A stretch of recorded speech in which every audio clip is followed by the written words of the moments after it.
अस्सलाम वालेकुम नाज़रीन, एक नई वीडियो में खुश आमदीद। आज की वीडियो में मैं आपके साथ शेयर करने वाली हूँ आम घर के आटे से हम बनाएंगे स्वीट शेल्स। स्पेशली ऐसी मदर्स के लिए बहुत ही ज़बरदस्त रेसिपी है जिनके को बहुत ज़्यादा शिकायत होती है कि उनके बच्चे जो है रोटी नहीं खाते, तो वो इस तरीके से अपने बच्चों को अगर के आम आटे के साथ इस मज़ेदार से मीठे को बना के दे सकते हैं। और अगर आपके बच्चे को मीठा खाने में बहुत पसंद है तो ये रेसिपी आपको बहुत पसंद आने वाली है। तो इसके लिए मैंने लिया है 250 ग्राम के करीब आटा। घर का नॉर्मली आम आटा लेंगे, उसके अंदर 2 खाने के चम्मच कुकिंग ऑयल ऐड कर देंगे। कुकिंग ऑयल ऐड करने के बाद हाफ टी स्पून के करीब इसके अंदर नमक जाएगा। हाफ टी स्पून इसके अंदर नमक ऐड करने के बाद इसको अच्छे से मिक्सअप कर लेंगे। मिक्सअप करने के बाद मिक्सअप कर इस तरीके से करेंगे कि तमाम जो कुकिंग ऑयल है वो आटे के अंदर अच्छे से मिक्सअप हो जाए। यहाँ पे हम 2 चीजों का इस्तेमाल करेंगे, नीम गर्म दूध का भी और नीम गर्म पानी का। 2 चीजों का इस्तेमाल करेंगे। पहले मैं 1/4 कप के करीब, 1 कप का 4th पार्ट मैंने इसके अंदर दूध ऐड किया है और उसके बाद मैंने इसके अंदर लास्ट पे थोड़ा सा पानी भी ऐड किया है। 1 कप का चौथा हिस्सा आप इसके अंदर पानी का इस्तेमाल करेंगे और 1 कप का चौथा हिस्सा ही आप इसके अंदर नीम गर्म दूध का इस्तेमाल करेंगे। दोनों के साथ अच्छे से आपने डो को इस तरीके से आपने इसको गूंद लेना है, डो को तैयार कर लेना है कि जैसे आप नॉर्मल समोसे के लिए डो तैयार करती हैं। डो नॉर्मल रोटी वाली डो हमने तैयार नहीं करनी, क्योंकि डो जो रोटी के लिए तैयार की जाती है वो थोड़ी नरम होती है। तो यहाँ पे हमने डो को टाइट रखना है। आधा घंटा गुजर चुका है और डो बहुत अच्छे से सेट हो चुकी है। अब हम क्या करेंगे, अब हम इसके इस तरीके से छोटे छोटे पीसेस करेंगे।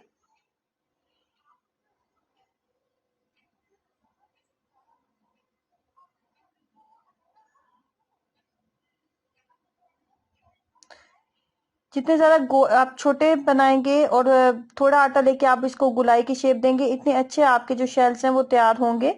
तो यहाँ पे इस बात का आपने ख्याल रखना है।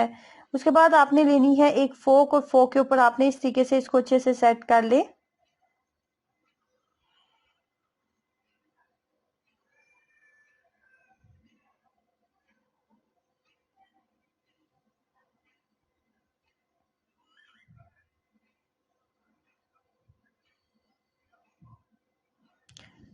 उसके बाद आपने क्या करना है कि कुकिंग ऑयल या घी किसी का भी आप इस्तेमाल कर लें और जब अच्छे से वो गर्म हो गया तो तमाम शेल्स उसके अंदर डाल के इसको हमने इतनी देर तक इसको कुक करना है कि यहाँ पे आपने फ्लेम का ख्याल रखना है कि बहुत ज्यादा हाई फ्लेम का इस्तेमाल ना करें, क्योंकि बहुत ज्यादा हाई फ्लेम अगर आप के ऊपर इसको पकाएंगे तो ये अंदर से कच्चा रह जाएगा, क्योंकि आटा बिल्कुल कच्चा था।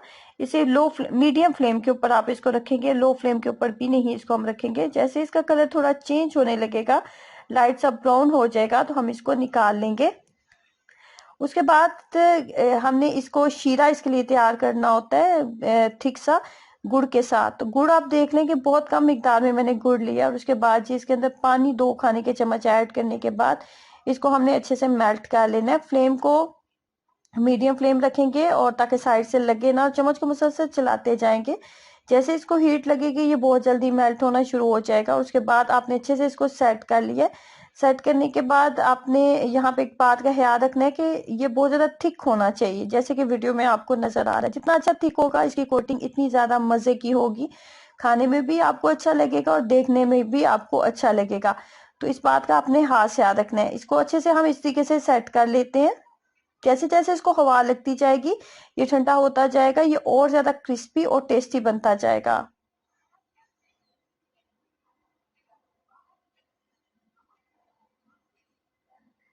तो जरूर ट्राई कीजिएगा और अपना एक्सपीरियंस मेरे साथ जरूर शेयर करें कि ये स्वीट शेल्स आपको कैसे लगे। वीडियो को लाइक करना और चैनल को सब्सक्राइब करना मत भूलें। अल्लाह हाफिज।